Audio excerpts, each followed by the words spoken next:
Hey guys, have you ever wanted to not really give a fuck about another person's problems? And have you ever also wanted to feel self-righteous in doing so? Boy, have I got something for you. It's called the power of positivity. Ladies and gentlemen, this is the World According to Kyle podcast. Hey, how's it going, everybody? How are ya? It's been a while. I'm planning on making this December to remember with multiple podcasts coming out this month in order to catch up on my quota of 12 in a calendar year. I think this will be number 10, and then I got 11, and I'm planning on doing a greatest hits cut for my 12th. But don't you guys find that with like this power of positivity movement? I mean, like, I'm always too grounded in reality to believe in anything that is outside of what is really real. But by and large, I find that a large majority of the people involved in these motivational or power of thinking what's possible into reality it's really just a way to not give a fuck about anybody else's problems besides your own, and in anybody else's struggle and the people that you affect during those lives, interacting with each other. Like I find it's a little selfish. It's a little, if you have a self-absorbed worldview and you want to cut other people out of that, then I guess you can just say they're negative to what you want to accomplish. But this whole positivity and negativity thing is kind of like, so who died and made you the moral arbiter of all that is right and wrong, if you know what I mean? I didn't. So, like, what are you saying? Like, you're... I know that people like to deflect what they feel like they are doing, and oftentimes I feel like I feel like I'm being the more, like, I'm judging them for doing something. But I mean, I just look at reality as it is and not try to add any layers of bullshit on it. You know what I mean? I always find, okay, if you feel like you're some self-righteous person that can be able to qualify what is positivity and negativity. Like, it's all, what it all comes down to is it's just a bunch of horseshit people. And some people like that. Some people need motivational help, motivational speakers. They need to be able to they need that to be able to get into the rhythm of whatever they're doing. But that's simply not me, and it's never been me. I've always wanted to find the truth at all costs, which would include those that whether they are or aren't beneficial to my end goals and what I want to do with my life. You just gotta kind of accept certain truths. A point at which the anti-vax movement has really gone beyond at a astonishing rate. Like, and the thing is, like, I used to be very libertarian minded.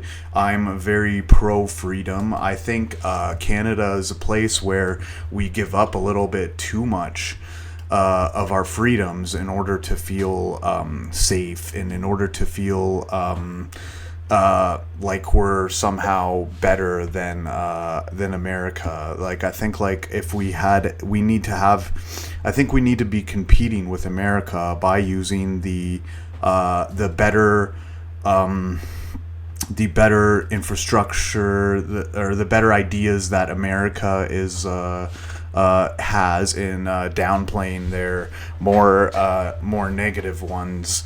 And I said it at the beginning of the pandemic that this was a bad look on the United States, and it was kind of just what didn't need to happen, because like I feel like Canada is a place that has been kind of like we need to be competing with America, and the way that Canada is structured, and the amount of tax money we give away to our government that does very little with those tax dollars. I think that this is kind of a dent in that for the time being, for the libertarian movement, for the time being. But and it really shows like the pivotal flaw in that sort of thinking is that okay, when we have a pandemic going around, that, and there's just enough of a fragment or a fraction of the people who are not willing to do what they can to help their fellow man get out of this. And really, like, you see the places without the freedoms, and they're the ones who are having less deaths, less ICU, less spread of the virus, and admittedly, like, it's a flaw. I mean, I don't think there's any real way of getting around that, and there's no real way of sugarcoating that into something better. All right, this world, according to Kyle, is not brought to you by Sleeman's OG. Not brought to you by Sleeman's OG. It is nice, though. I am admitting. I'm recording this on at exactly 1 p.m., 1:01 p.m. On Sunday, December the 19th. Football is just about to start, actually. We're about to get the games fired up, so I apologize if in between these segments that there is the occasional update of what's guan in the world of football. Yeah, so back to the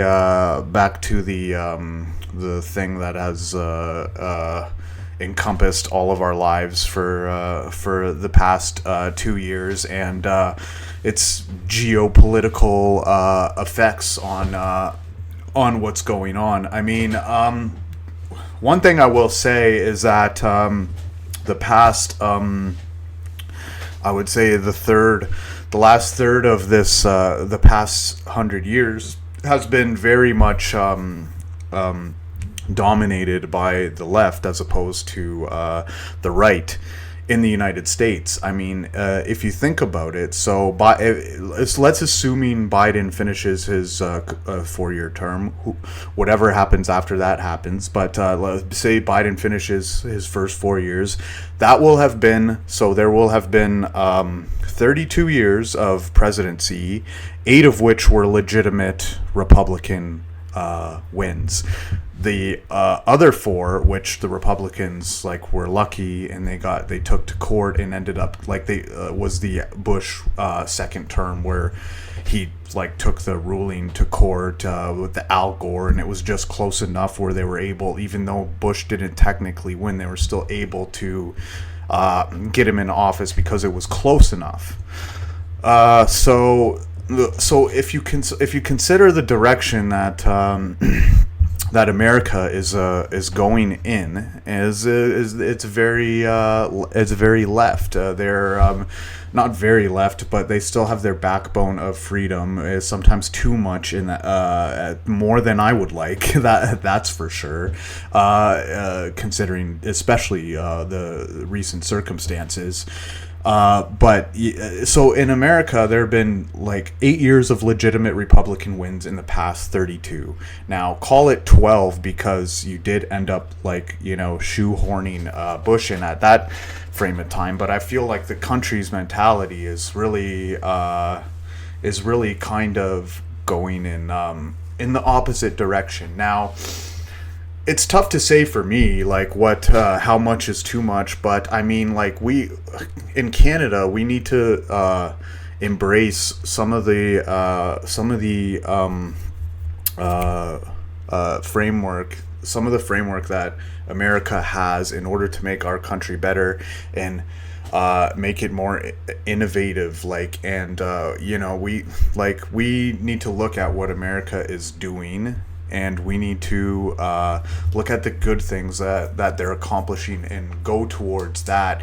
And I really hope this doesn't linger on too much longer. But if it does, I mean, Canada might just politically pivot in the completely other direction than it needs to be. Like this past little while like the left was kind of having more and more say over what's going on in the United States, Canada's right should have been having a better say in what's going on.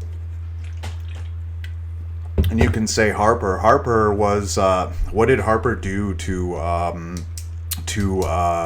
what did Harper do for entrepreneurship in this country? What did Harper do for business? What did he do to reduce red tape? What did he do to reduce taxes? What did he do to make it easier to create a business in Canada? Absolutely nothing. So he wanted more red tape. He wanted more government intervention. He wanted all those things. This is not Canada had a definite wasted opportunity with Harper to make Canada more friendly for business and a better place for businesses to do business and be. Canada. What we need to do is we need to start creating these life-changing ideas and these life-changing things that people use on a day-to-day basis. Like, the way I see it is that, and shout out to Time Magazine for having Elon Musk as their person of the year, but, Canada needs to create guys like Elon Musk. We need to do that right now. And I'll reverse it this way: is any system that doesn't create Elon Musk's compared to a system that is able to create Elon Musk's is an inferior system, and it's kind of a little disappointing that you're seeing everybody try to do what Elon Musk is doing. You know what I would do, and this would be like the biggest entrepreneur / philanthropo pivot in like the history of money of entrepreneurship. But if I was Jeff Bezos, I would, instead of fucking going into space, man, I would try and discover everything that's going on in our oceans, like the amount of area that the oceans take up, and for us to know as little as we do. I mean, like, I'm seeing these documentaries, the David Attenborough narrated documentaries about the ocean, and everybody's so fucking concerned with seeing aliens in outer space. There are aliens in the fucking ocean. We have not seen a lot of the species. We've discovered we haven't even discovered 99% of the abyssal plain. So the the biggest thing I would do if I was an entrepreneur, I would take a total pivot on this. Or if I was like a, billionaire, I would take a total pivot on this. And I would go, instead of going, concede that Elon has got outer space on lock, because he's got the resources to really blow anybody else out of the water. So Elon's got those, like Elon's got space on lock right now, okay? And somebody might, but you have such a head start because no one's giving a fuck about the oceans right now. You should get if I was Jeff Bezos, I would get like a fucking fleet of like these what do you call them, like the Alvin submarines, where they're using, like the robotic submarines that they're using to explore the. I would get just fleets of those, have those fucking studying every meter, every foot of the oceans, and figuring out what the fuck is down there, because some of that shit can be like can contribute to, who knows, cancer vaccines, or something that could really like really help people, and that could aid scientific discoveries in discovering some sort of medicines or something. Who knows? We don't know. We don't know what the fuck is down there. These fish that they're finding down there are, for all intents and purposes, are aliens to us. They're pretty much aliens, except they can actually, like, we can actually see them and travel to them. Which, who knows, like, maybe there might be aliens in outer space, but who knows? Can they get here? Can we ever get there? Is that a possibility? It seems like, hundreds of light years away seems like a lot of fucking time. Seems like anybody would be dead by the time they arrive at another galaxy or universe. That's unless they have those teletransporters or whatever. That's if you don't die while you're inside the fucking thing. So yeah, that's that's something that I think somebody's got to that's an opening somebody's got to kind of take and run with. Zuckerberg seems to be running with the AI, the artificial intelligence.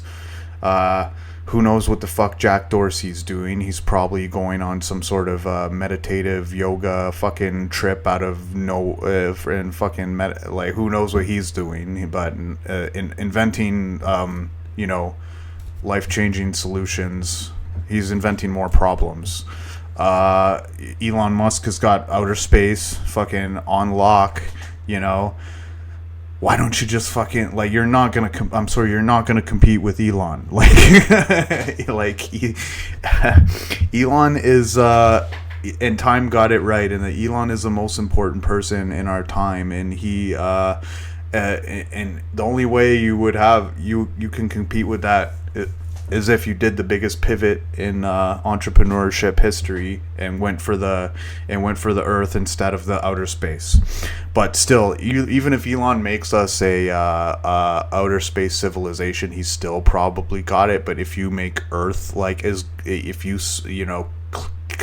cure the woes, some of the woe, what you do leads to curing some of the woes of the planet, you will always be seen in very high regard. So yeah, it's neither here nor there, but that's what I would do if I was a multi-billionaire entrepreneur who I think I'm letting my imagination run away a little too much right now.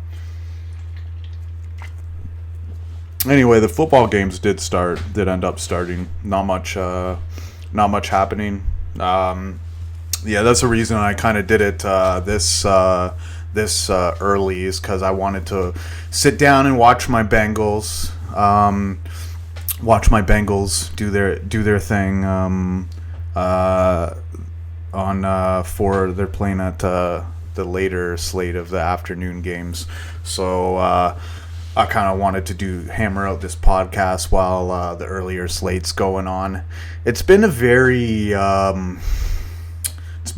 finicky year for me, and I've been like betting a lot less. Like, I still got the Chargers ticket. I used to do DraftKings every week, but I feel like this is kind of like a very transitory year for football, because like you're kind of like the old guard is finally getting out of town, and now we don't really know what this new guard is going to bring along, whether it's going to bring about who is going to be the cream of the crop in the new NFL. So I feel like I want to feel things out. So update on my $500 bet. I bet here's an update. I bet someone $500 that the Ravens wouldn't make the Super Bowl for 2 years. That the Ravens would not make the Super Bowl for a 2-year period. And so far, I'm okay with that. I'm okay with that bet still. So that's that's something I don't mind. I don't mind having that.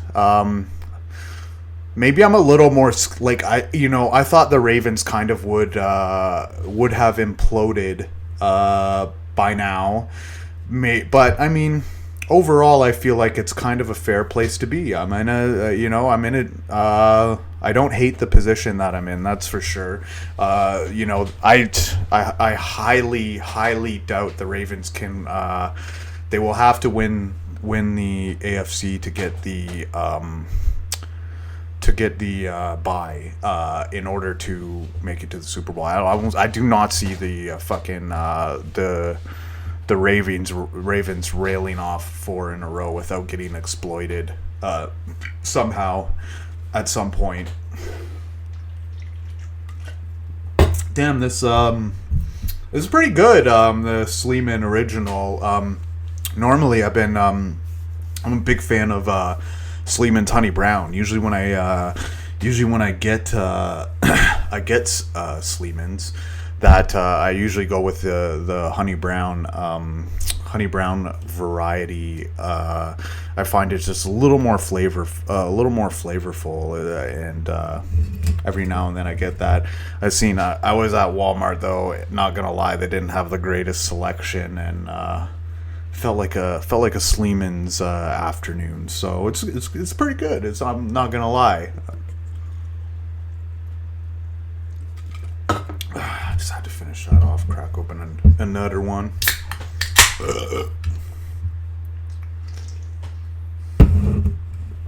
All right, so yeah, football. My bet. Yeah, I'm not worried. Officially, still not worried. We'll see. We'll see in a couple weeks. We'll see when the playoffs get started. It seems pretty wide open. Like, it's not like I would say it's not like I would say anybody can get out of the AFC. I wouldn't be surprised if anybody got out of the AFC, but for the Ravens to like kind of pull it all together, and Lamar to have such good games where he's not going to be able to get exploited for his passing deficiencies, that I feel pretty good about my bet. And next year's the big year though. I feel like the Ravens really went too ham in the preseason. Like, really wanted to get this preseason win record, and they got the win record, but J.K. Dobbins was a sacrifice that ended up getting made in the pursuit of that preseason win record. So I felt like maybe things might have been a little bit different had J.K. Dobbins been at the helm, you know what? I think this it provided a good segue for me to talk about where experts are getting it wrong. Like for all the, I think like two teams that messed up, and this is, kind of it might be a captain hindsight sort of thing, but I mean, we're looking at the results now, and where the failings of the analytics crowd. There are two scenarios here that two teams that messed up big time buying into the analytics crowd in the 2001 NFL draft. Now, those two teams were, in my opinion, the Bills and the 49ers. Now, the 49ers is the most obvious one. The 49ers they had their eye on Mac Jones. And, I was saying Lance. And Lance has looked good at times when he's been out there, and he's still incredibly young, and he can do a lot of things. And the ideal version of him, the idealized version of Trey Lance in the Kyle Shanahan system will be absolutely incredible. But Shanahan was leaning towards this guy right away, and because I was leaning to Lance, that would have been my pick. But I mean, I feel like the analytics crowd kind of gave Shanahan maybe a harder time than he should, and caused him to maybe overthink his draft pick, because I genuinely think he did not want to look bad, and ended up taking the analytics pick instead of what he truly wanted to do. Because if he did what he truly wanted to do, and he got Mac Jones, and Mac Jones didn't blow you away, but he also didn't really have any glaring deficiencies. He didn't really have it, and he reminded, who Mac reminded me a lot of. Mac reminded me a lot of Ben Roethlisberger. When he first came into the league, a very thick frame, pretty athletic, and can turn it on in the right times when he needs to. Now, so that was the number one mistake, and regardless of what anybody says thus far, it was an error. Now we can have a debate about picking Lawrence, and maybe but I mean, I still think Lawrence has all the tools, and Lawrence is, as far as a physical quarterback, and being his arm, his body, his speed, I would still take him number one in that draft. And Jacksonville, what you got to take into account right now is that Jacksonville is a fucking ground up, man. Jacksonville had an exodus from what they once were. They're a shill of what they used to be, that got them to the conference championship that one year when they played New England, and they were up on them, and they ended up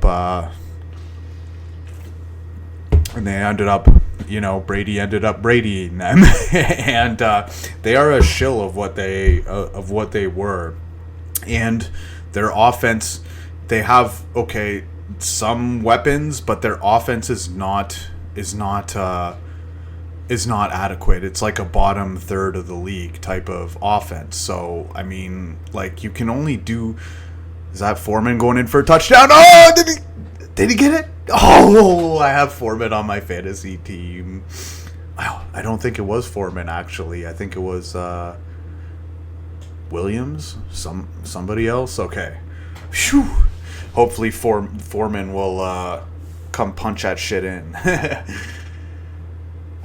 Okay, so what were we talking about? Oh yeah, the fuck ups in the draft. Yeah, like so clearly Kyle Shanahan seen something in Mac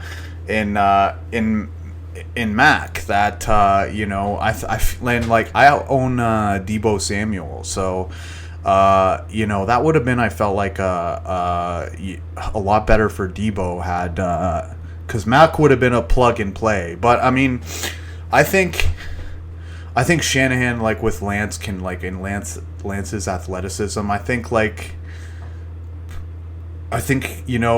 we'll see how he is. We'll see how he is next year. We'll see how he is next year. But it could be. It could have turned out to be the right play, but I think Shanahan shouldn't have. If he was genuinely thinking Mac Jones, he should just go with your gut. Your gut is telling you something for a reason, and that reason was being he's probably seen how Mac Jones is operating the Alabama offense and thinking, hey, my offense is a little bit similar to this. Oh, Trevor Lawrence in the red zone. They hand it off to Robinson. He gets stuffed. 2nd and 10 from the 11. And so he saw something. He saw maybe the guys that I have are kind of similar to we got some speed guys and seeing how Mac Jones operated that in Bama with those fast guys and hey, that would have been. I think a lot of San Fran fans that were complaining about he better not pick Mac Jones have to eat some crow on what happened here. And I would Trevor Lawrence play action goes back. Oh, just over the head. He was of Marvin Jones. 3rd down, but. He was covered. He was someone was plastered all over him. I don't even know who's interim for Jacksonville. I don't even know who's coaching right now. A little over the head of Marvin Jones. So the other team in my mind that messed up the draft, and maybe they might not. Okay, wait, here. I want to watch this last Jags play. They handed it off, inside handoff to, so now be 4th and 1.5 yards. Oh, and they're giving it a big spot, so it'll be 4th and 3. They probably kick a field goal. Maybe they go for it. I don't know. Urban would probably kick the field goal there. Tennessee, Tannehill, quarterback sneak, touchdown. Tennessee's up 7-0 on Pittsburgh. Jets are up 10-0 on the Dolphins, the fish. I also have another bet going on with another one of my buddies. Okay, so here's the bet that they are going for it on 4th. No, they took a timeout. Jaguars. So here's a bet that I made with my other buddy that. So I liked Burrow and he liked Tua coming out of college, right? Ooh, Trevor Lawrence with a pretty pass to Dan Arnold. That's what was that Arnold or no O'Shaughnessy? That was what kind of got them downfield. But I had a bet with my buddy Tua versus Burrow in their 2nd year. Okay, so we did it. So there was 2 categories that you could win each week. The first category was fantasy points. The second category was wins or losses. And so we would go through each week and go WL, and whoever wins the most weeks, injury weeks don't count. Whoever wins the most weeks is the winner of $200. So it's probably closer than I want it to be right now, but I think Burrow's definitely been crushing it in the stats compared to Tua. So I think if we can kind of if I can kind of hedge with if I could kind of go like 50-50 with the wins or losses, that Burrow definitely has, I would hope, 75% or more of the fantasy games. So I'm going to go through that next week, and we'll see kind of Saquon with a big run. Nice. Good to see Barkley back, you know. So yeah, we'll see what happens. But next week I'm going to okay. Never mind all that. I'm going off on a tangent. So the other big mistake of the 2021 draft was, I believe, the Buffalo Bills not selecting either one of two things. Is that they drafted a little bit after Pittsburgh, but they could have offered Pittsburgh a deal where they could have drafted Najee Harris. Jets almost intercepted Tua. Jets are all over the fucking Dolphins. So so I think Bills could have either done a deal where they got Najee from Pittsburgh, because we all knew Pittsburgh had their eye on Najee. So we feel Bills could have worked a deal where they got Najee, or they should have just drafted Javonte fucking Williams at them. Oh, Saquon, nice pickup of first. They should have drafted Javonte Williams. Imagine, like, I think a lot of Bills' problems right now are that they don't have a fucking power running game. And the analytics crowd is, get a skill position player. Man, imagine Javonte Williams right now as a head running back of the Buffalo Bills. Instead of draining Josh Allen of all the, to have Javonte as a check down option, and to have Javonte to hammer it up the middle and take the lead in that running back core is exactly what the Bills are missing right now. And Rousseau is fucking great, but I mean, he's not making Josh Allen be able to have the Buffalo Bills as a team that can fucking that can hurt you, and it can use its weapons to score points at will if they need to. And I think that was a big missed opportunity, and like I think that no one wants to seem like the butt of the jokes of the analytics guys. Man, they keep fucking feeding Saquon. This is nice to see, man. Good for fucking Saquon, man. Good to see him fucking bounce back, man. But man, like, what the Buffalo Bills are trotting out there at running back is not acceptable. And like, who knows how much of a negative effect that is what's happening on their passing game. I mean, because when you don't have the threat of the play action, all of a sudden, if you got a decent running back, you got a threat of a play action, and that just like makes you so less one-dimensional than if you just like, if they know they don't have, if that's something they straight up just don't have to worry about. And I think Buffalo really missed an opportunity there to Jacksonville did end up kicking the field goal. So I think, Buffalo really missed an opportunity there to, because I thought Javonte was just as if it was a one, oh man, Jacksonville special teams blows the fucking kick return. Houston's gonna run it back. Oh God. Oh, poor Jags. So if Jacksonville is playing Houston here. So fucking Jacksonville. So this is getting crazy for the first draft pick. Sorry if you're getting some feedback through my microphone, but this I'm opening up my phone right now to check out the draft order right now. Okay, so right now, shout out tankathon.com/NFL. Right now, the Detroit Lions are in the number one draft position. The number one draft position with Houston, because Detroit has 1 win, 11 losses, and 1 tie.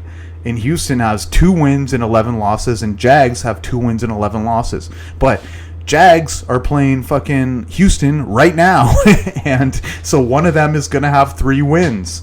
So if so all Detroit has to do is lose out, and so Jets have 3 wins and they're up right now, so that would kick them out kind of. But okay, so here is a theoretical right now, and right now lines are up actually on the Cardinals. So take this with a fucking huge grain of salt.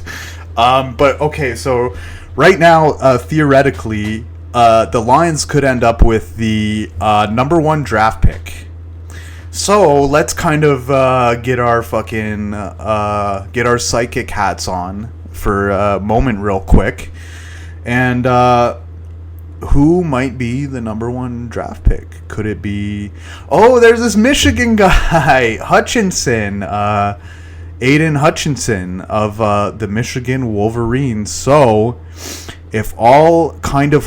And I think this is not set. I think like there's Kayvon Thibodeau of Oregon, who is kind of 1A and 1B for the top spot in the 2022 draft right now. But I mean, as far as I can see, Hutchinson's numbers are better. You would want unless something happens where at the bowl games, then I think you would pretty much want Hutchinson over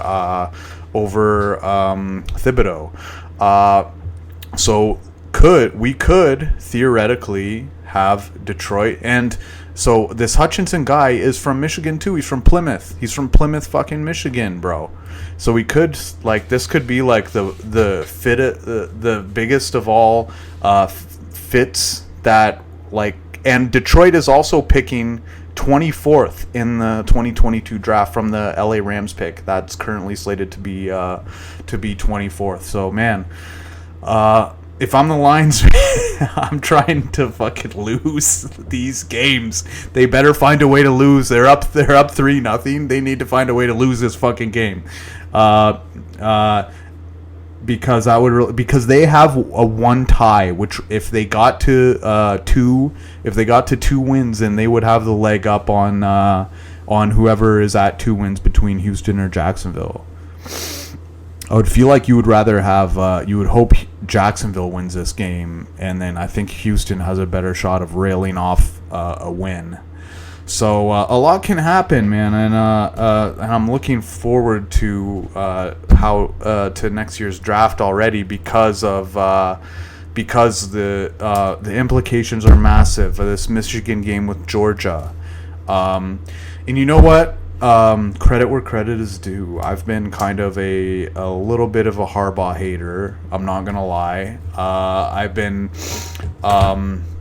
highly critical of a lot of his play calling and a lot of his techniques in end of the game situations. But you know, winning does really cure everything. And right now, you know, I think, if Harbaugh was kind of playing his cards close to the vest, and if he was waiting until he had that right fucking situation. And right now, man, I cannot think of a fucking game with more implications for the dynamics of how college football is going to go in the future than this Michigan Georgia game, because Georgia has been such a powerhouse SEC, their blue chip program that has been dominating recruiting and has had their if not for if fucking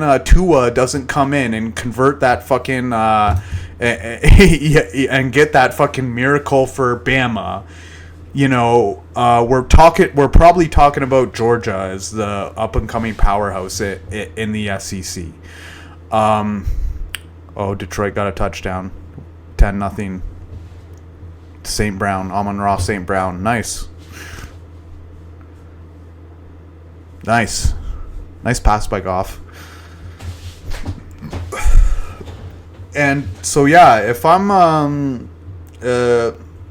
so Harbaugh, winning really does cure everything. And if Harbaugh was playing his cards close to the vest, like he has coached he has coached some terrific football this year, and they dropped one, but that was okay. Michigan State's got a really good team, and it wasn't the worst game to drop. So we'll see, man.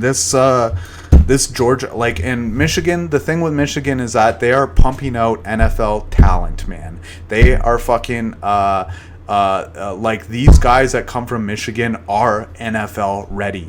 Harbaugh is he's got these guys buying into what he's doing. He's just I just worry about him on the offensive end sometimes and getting a little too vanilla in his play calling, but like I said, man, he's really stepped up, and maybe he's gonna make me eat some crow. I don't have any money on him to not win. I've got fucked over a lot betting Michigan to win, and been really disappointed in his play calling sometimes. But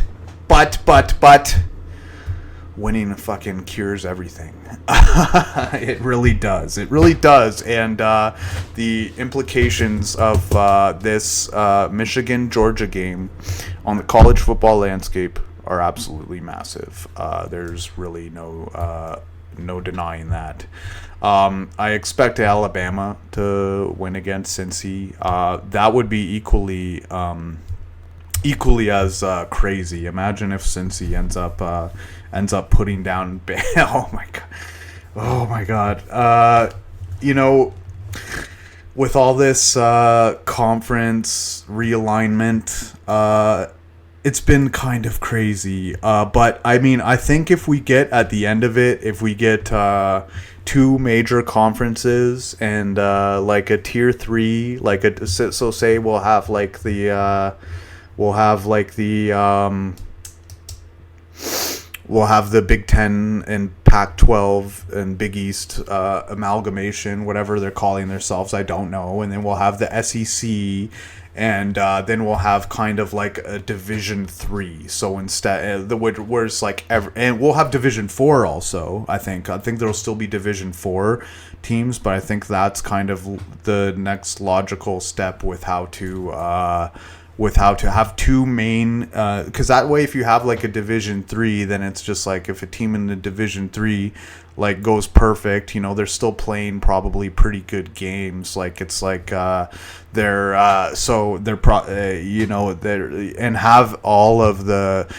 literally all the games open to them, because you never know where you're gonna get the next college football powerhouse. North Dakota State is a good program. Notre Dame, Liberty is good sometimes. The Wyoming can be good. You never know where you're gonna get the next. So if you have two major conferences and then a third conference as one that isn't one of the mains, but you can it still has a lot of talent out there, that's probably the best option for college football in this era of transfer portals and NIL. Man, Tua is fucking throwing up some goddamn beach balls right now. Holy shit! If Jets beat Dolphins and Tua has a really shitty statistic game, I definitely like my odds of winning that bet that I got with Buddy. But yes, like I said, I'm definitely having to eat some crow on my Harbaugh hate, and I'm happy to eat it. I'm happy for as you well know, I grew up in the Windsor area, and I have a lot of friends that are big diehard Michigan fans, and I'm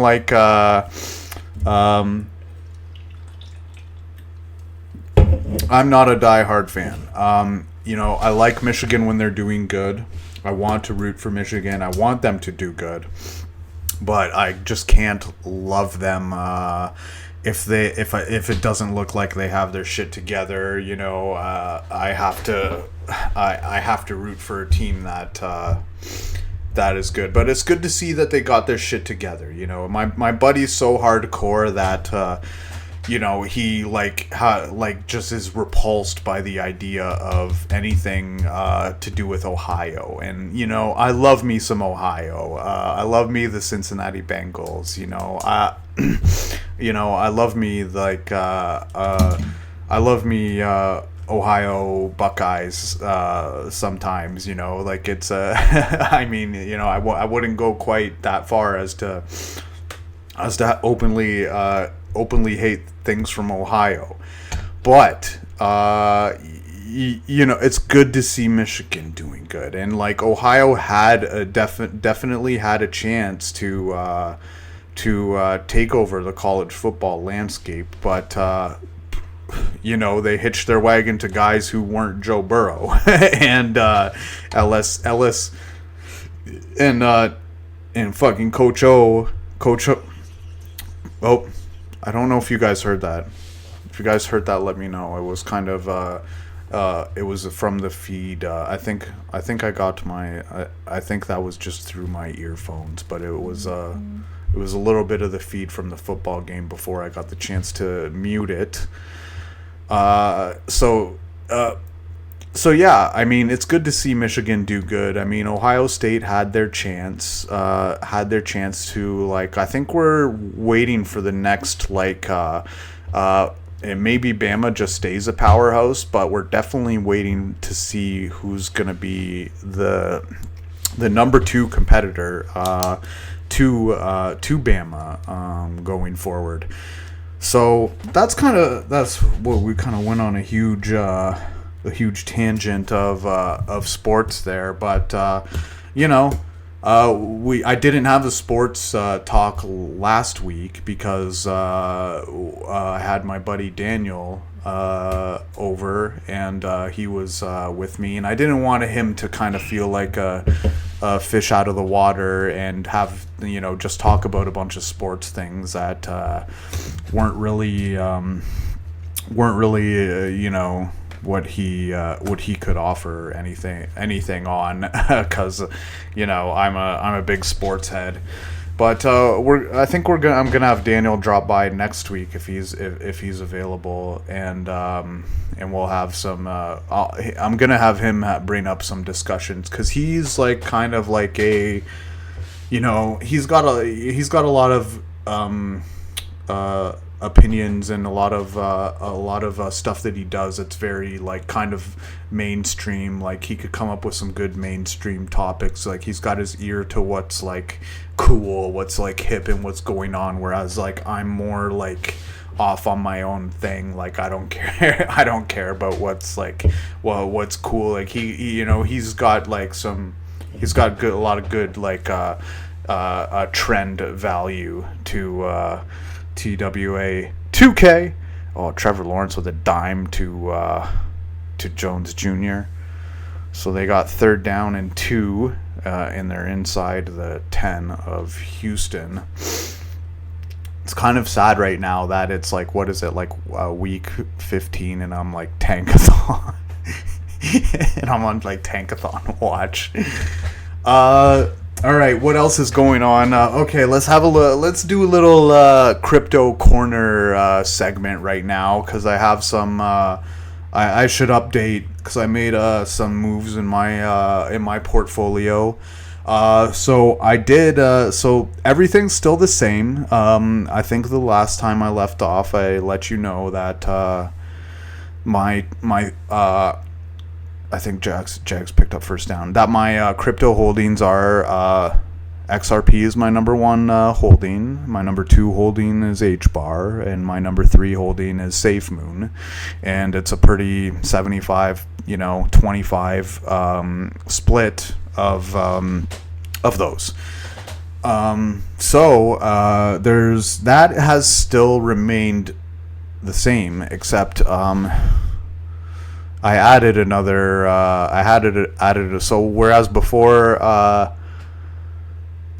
SafeMoon would have been at 10%, Safe Moon's still 10%, but I added a 5%. So let's say XRP is like 2/3.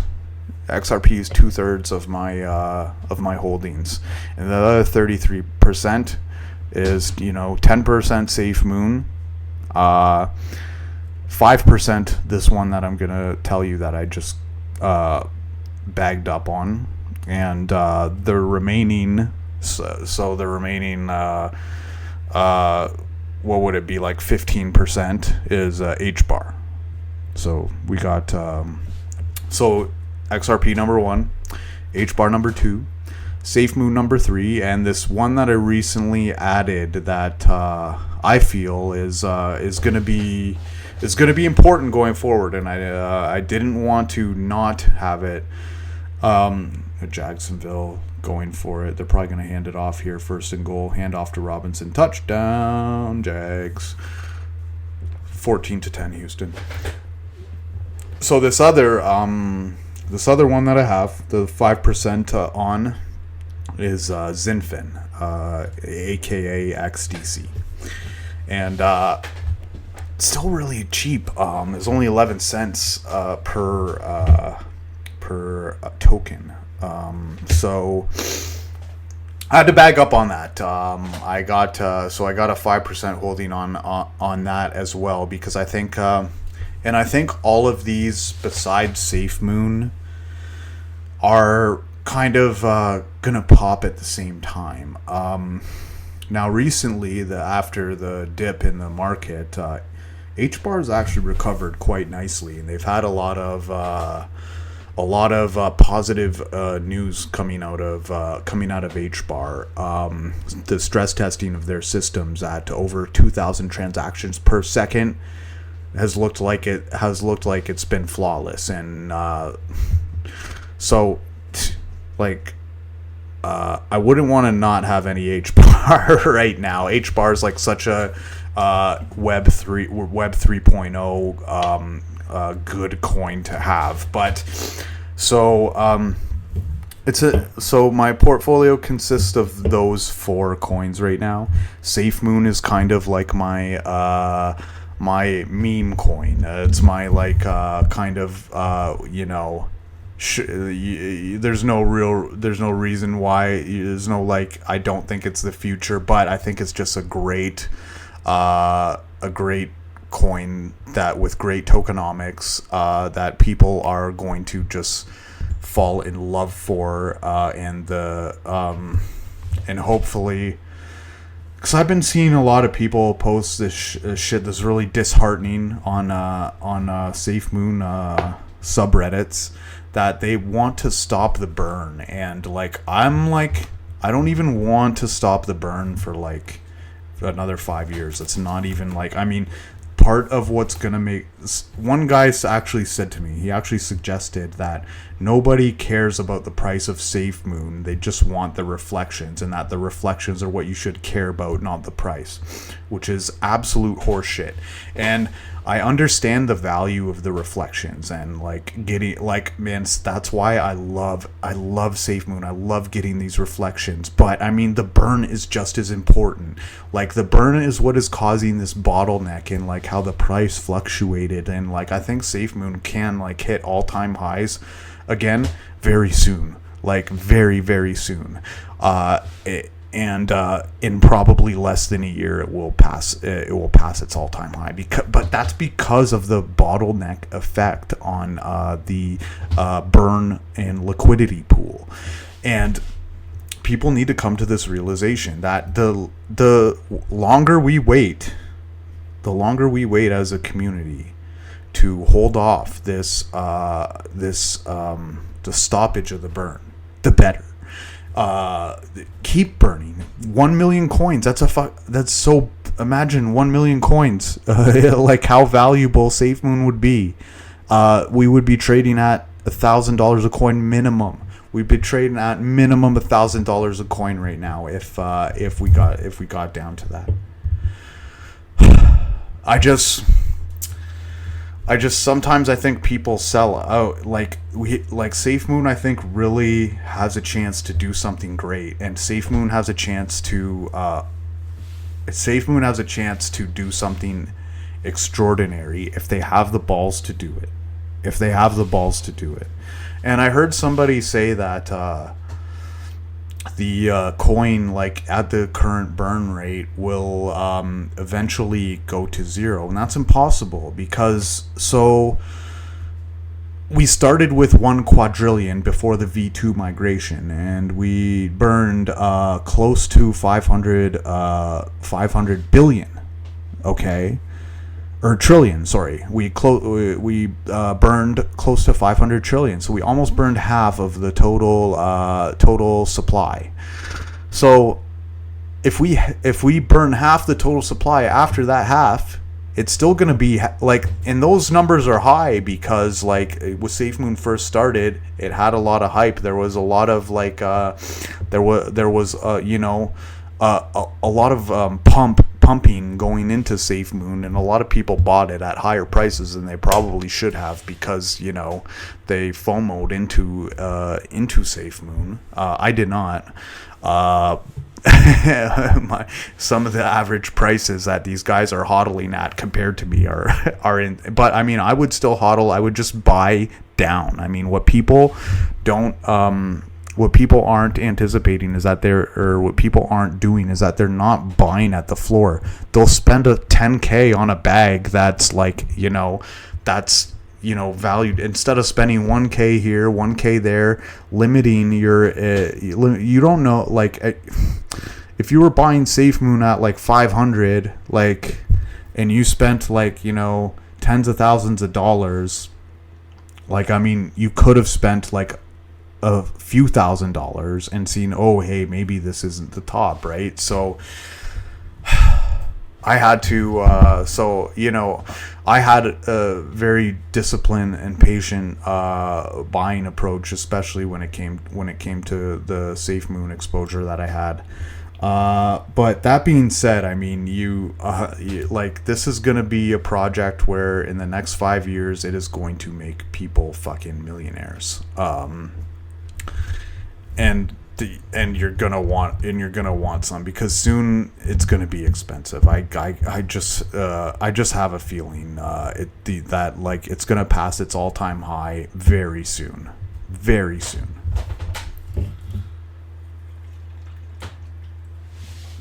So that's my crypto corner. I mean, nothing. I will say, I did migrate to V2 from V1 SafeMoon, and everything went well. There was one issue though. I was using a Galaxy phone, Android system. Let me know if you guys have had these issues before also, where I had before my SafeMoon on a Trust wallet, and I went through the steps that one of the SafeMoon devs laid out, and it said, okay, connect your Trust wallet to this site, and I tried to, and it wouldn't work. So I had to move my coins over to the SafeMoon wallet in order to complete the transaction. So I did. But what I didn't realize is that if you don't have your seed phrases uploaded from the Trust wallet, that they charge a 2% fee if you're moving from the Trust wallet to the SafeMoon wallet. So watch out on that. If you guys have V1 coins, make sure that you're just try everything you can to get them going through Trust wallet. And if you open up a SafeMoon wallet, then what I didn't do right away was import my seed phrases from my Trust wallet in order to make it make both, because I never want to put my seed phrases in somewhere multiple places in case they get hacked or something, So that was kind of my understanding of why I didn't import my seed phrases. Anyways, That's it, guys. I'm going to continue along with my football watching.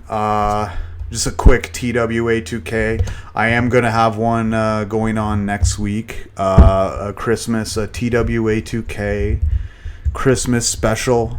I'll make sure to bring my eggnog, and so I'll see you guys then. Hope you guys enjoyed.